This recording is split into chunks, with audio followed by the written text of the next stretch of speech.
What's the deal? Keep it real, man. It's the boy CJ, Mr. 9700, voice of the East Side. Like, comment, and subscribe.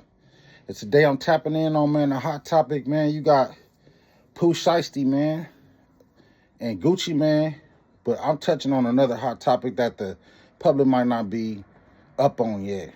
Pooh Shiesty dad has been exposed as a rat in previous cases dating back to 2009. And Pooh was a dude that came up idolizing his father, looking up to his father, even so much as to, for better or worse, be in the streets as an example of his father. But I'm just curious to see if he was aware of the information that's going to be exposed about his father being a rat. Y'all check this out and let me know what y'all think.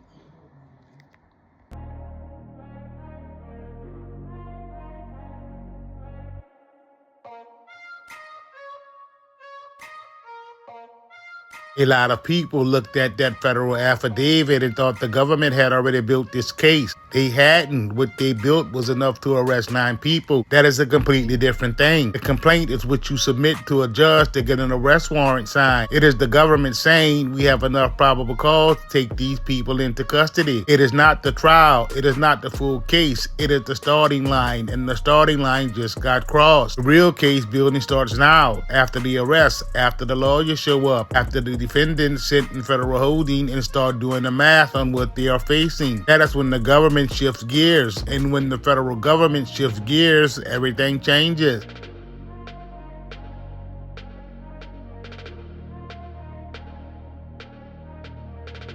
Let's be clear about what the complaint is and what it's not. Criminal complaint is a document filed by a federal agent, in this case an FBI special agent, that lays out the facts supporting probable cause, believe a crime was committed and that the named individuals committed it. It is supported by an affidavit. It is reviewed and signed by a federal magistrate judge, and it authorizes arrest. That is all it does. It gets people arrested. The information in that affidavit, that surveillance footage, the cell phone records, the fingerprints, the Instagram posts, the electronic monitoring data, that is what the government had at the time of arrest. It is not the complete picture. It is not everything they know. It is the minimum they needed to get 9 people off the street. The investigation that produced that complaint started on January the 10th of 2026. The arrest happened on April 1st and 2nd of 2026. That is nearly 3 months of investigating before a single person was taken into custody. 3 months of subpoenas, record requests, forensic analysis, and surveillance, and everything the government gathered in those 3 months was filtered down to what was necessary to establish probable cause. The full scope of what they have has not been revealed, not even close.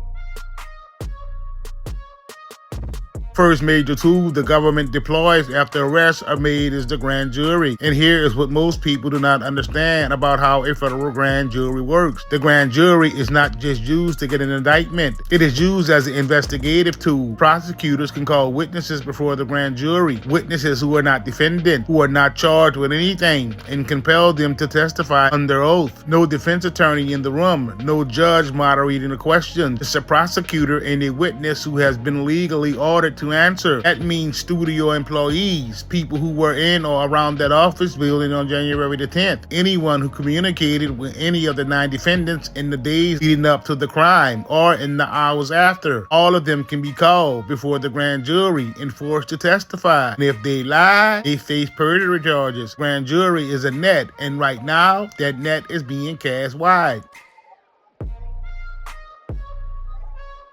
Grand jury will also return a formal indictment to replace that complaint. That indictment will contain the charges the government intends to actually prosecute on. It may mirror the complaint exactly, or it may be broader, more counts, more defendants. Government has options, and they use all of them.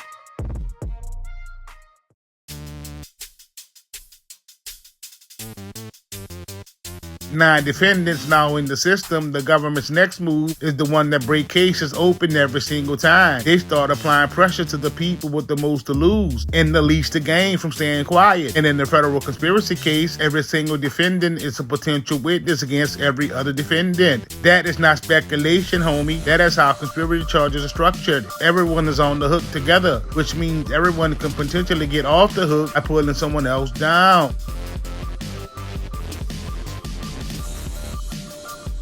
The government's leverage here is enormous. Federal sentencing for kidnapping conspiracy is serious. When you add potential firearm charges and multiple defendants in the case are alleged to have possessed and brandished weapons during a violent crime, those charges carry mandatory minimum that run consecutive to everything else. That means they do not merge with other sentences. They stack on top, and when people start doing that math in a federal holding facility, the calculation changes. This is where a substantial assistance comes in. A defendant who agrees to provide truthful information, testify against co-defendants, and assist the government's investigation can receive what is called a 5K1 motion filed by the government on their behalf, which allows a judge to sentence them below the mandatory minimum. In some cases, way below the minimum. That is federal law. And in a case with 9 defendants, 9 people are sitting right now in attorney-client meetings doing that math.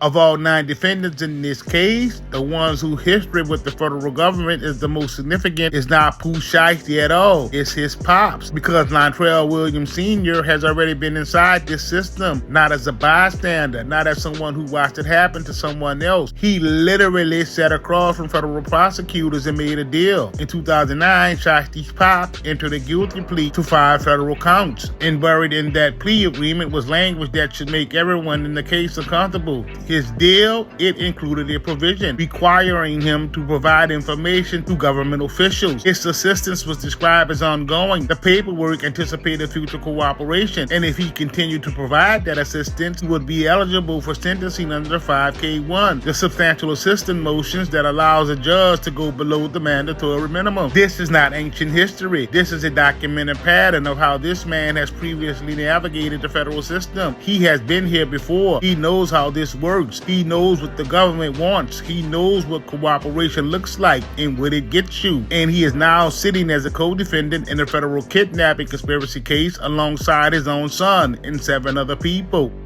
I started a business to give old clothes a new life, and Chase has supported me from the beginning. Uber Eats is delivering more deals, so you can watch more basketball. Right now, get a buy one, get one Whopper from Burger King to get food to watch basketball. And then more food to watch more basketball. Order now, only on Uber Eats.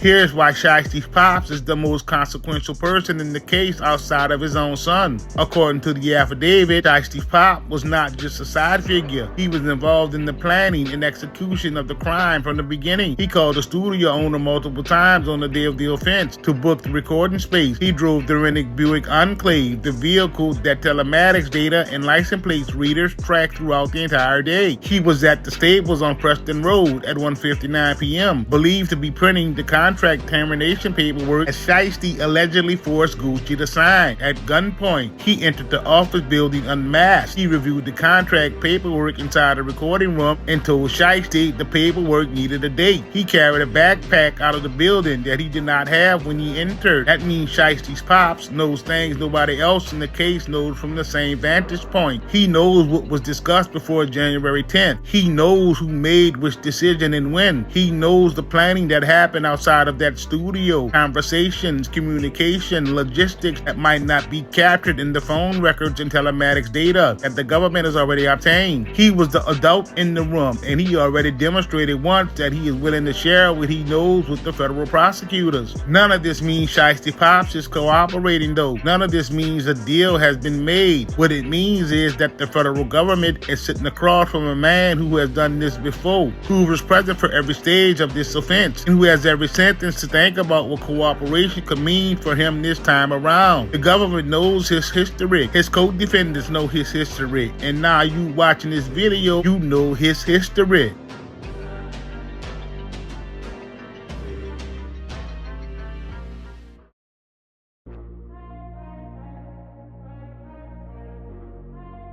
The meeting held for the cooperation conversation is called a proffer session. Most people have heard the term but do not fully understand what it is. A proffer is not a cooperation agreement. It is not a guilty plea. It is a prelim meeting, sometimes called a queen for a day, where a defendant agrees to sit down with federal prosecutors and talk. In exchange, the government agrees that the specific statements made in that room cannot be used directly against the defendant at trial. It is not immunity. It is not protection from prosecution. If what the defendant says in that room contradicts other evidence, or if they lie, the government can and will use that shit against them. But it is the first step toward a formal cooperation agreement. It is the government auditioning a witness and the witness auditioning for a deal. What the government is listening for in a proffer session is two things. Cooperation. Can this person confirm things the government already knows, which tells them the person is being truthful? And new information, details about planning, communication, prior crimes, other people involved,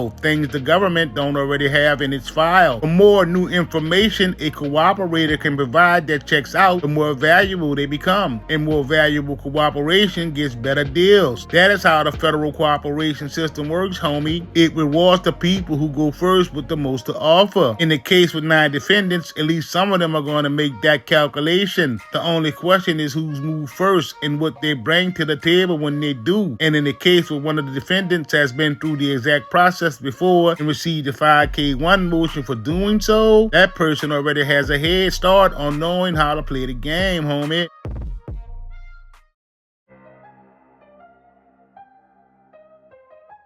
The cooperation develops and the grand jury investigation deepens. The government gains the ability to expand what it's charging. This happens through a superseding indictment, a new indictment that replaces the original and can add charges, add defendants, or both. In complex federal cases, it is not uncommon to see multiple superseding indictments before a case ever goes to trial. In this case in particular, a superseding indictment could bring additional charges beyond the kidnapping conspiracy. Hobbs Act robbery, which applies to robbery that affects interstate commerce, is a natural fit for what allegedly happened in that studio. Multiple defendants crossed state lines, property was taken, interstate communication was used in the planning. The Hobbs Act was built for exactly that kind of crime. Firearm charges are where the sentences get truly serious. Using or brandishing a firearm during a crime of violence under federal law carries mandatory minimum sentences that run consecutive on top of, not merged with whatever sentence is imposed for the underlying crime. In the case where multiple defendants are alleged to have produced weapons and held victims at gunpoint, the government has multiple people to charge with enhancements, and those charges add years, mandatory years, that a judge cannot touch regardless of any factor. And if cooperation produces information about prior criminal activity, other offenses, other targets, other crimes this crew or individuals have been involved in, those can be added to the indictment as well. A superseding indictment is the government saying,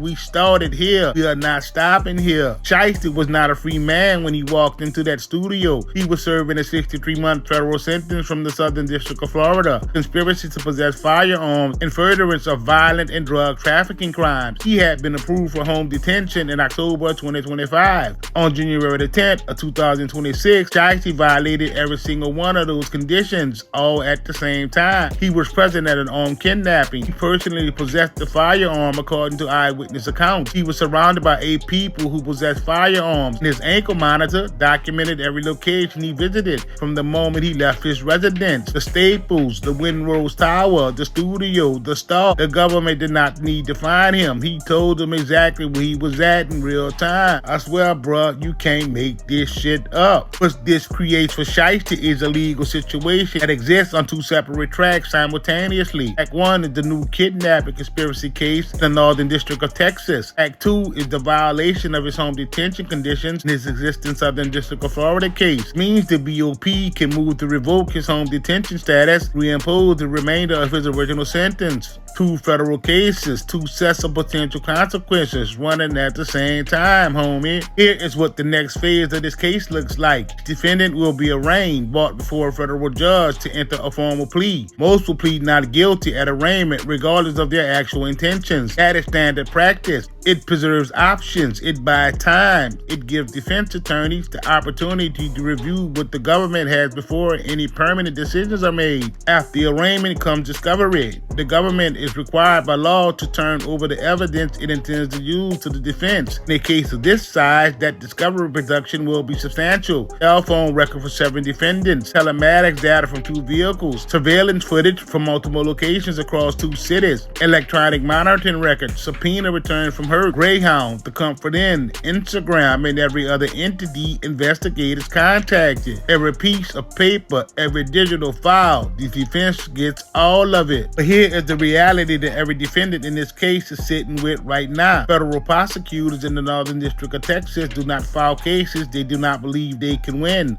The conviction rate in federal court hovers around 90%. That number is not a coincidence. By the time a federal indictment is filed, the government has already done all the work. The complaint was the beginning, the arrest was the next step, and everything that comes after the arrest, the grand jury, the cooperation, the superseding indictment, the discovery, the trial, all of it is the government finishing what it started on January the 10th. And people made decisions on that afternoon, decisions that put them inside a federal case that is only going to get heavier as it develops. The government has the evidence, the government has the witnesses, the government has the ankle monitor data, the fingerprints, the Instagram posts, and the Greyhound ticket. And now the government has time and the resources to build on top of all of it. Complaint got 9 people arrested. The case that puts them away is just getting started. As you can see, man, it's a disturbing turn of events, man. I just look at it like this. When you a father and you come from the streets, man, you should know better than to raise your son to follow after your footsteps. If you see him headed in that direction, you're supposed to veer him in another direction. But at the end of the day, Pooh was too damn shiesty. So where I think they went wrong at is after he became a legitimate millionaire from legitimate business, it was supposed to make a lifestyle change. It was supposed to make a pivot. It's like, what is all this tomfoolery for? But you see the decisions dudes made, and you see what type of moral standing and moral character they have, which leads to their bad decision making. But let me know what y'all think in the comments, man.